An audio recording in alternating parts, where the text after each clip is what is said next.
Tonight in Vermont's own, we're in Rutland County. Hubbardton has about 735 people. It was the site of the Battle of Hubbardton in 1777 during the Revolutionary War, and a state historic site in town is dedicated to remembering that battle. But it also has beautiful recreation with 9 lakes and ponds, 2 state parks, and 1 Japanese garden, which I visited last week. Nestled in the Hubbardton Hills, some might call the Taconic Mountains Ramble State Park a hidden gem. It's the waning days of summer, so after years of living here, we finally decided to visit. That's where I ran into Dick Salfeld and Kelly Phillips. Despite having lived in Rutland County for years, they've never been here.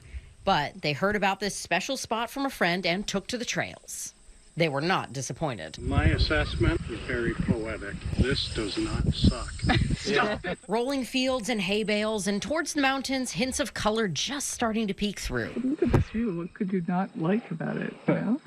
But it getting up close, it really is magical. What do you love about it? I just love the feel. This park has a different feel than other state parks. Vermont State Parks Stewardship Forester Kyle Mason says here there's a bit of something for everyone. This park has a lot of what I would consider the great things of Vermont kind of crammed together. You know, you have these views of these really nice agricultural fields with the round bales in them. You have the cliffs and some treacherous hiking, and we have some waterfalls when the water's running. He took us out for a short loop that hits the highlights. Farm fields managed to support grassland birds, and the Japanese gardens, which are a rare find in Vermont. There, we spotted ponds with painted turtles lazily swimming and plenty of bullfrogs.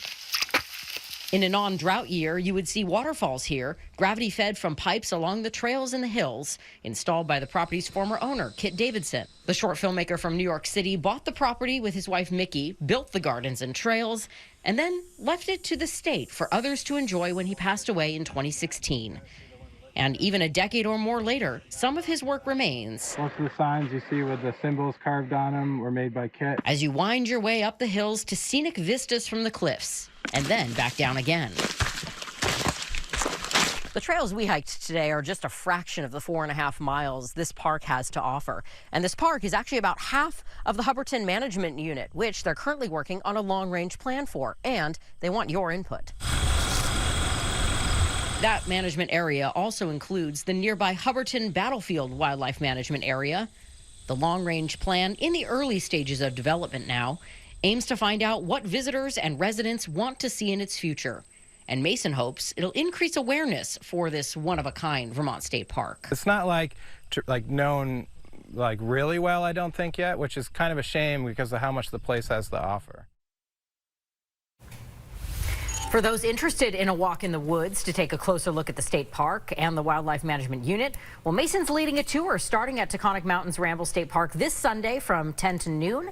They'd like you to RSVP ahead of time, and we'll have a link on our website with this story to that. We'll also have a link to the survey so you can weigh in on that too. And next week, I'm taking you to Barton for burgers, brews, a band, and budding businesses. See how the Northeast Kingdom town has turned a big corner only on the Channel 3 News next Wednesday night.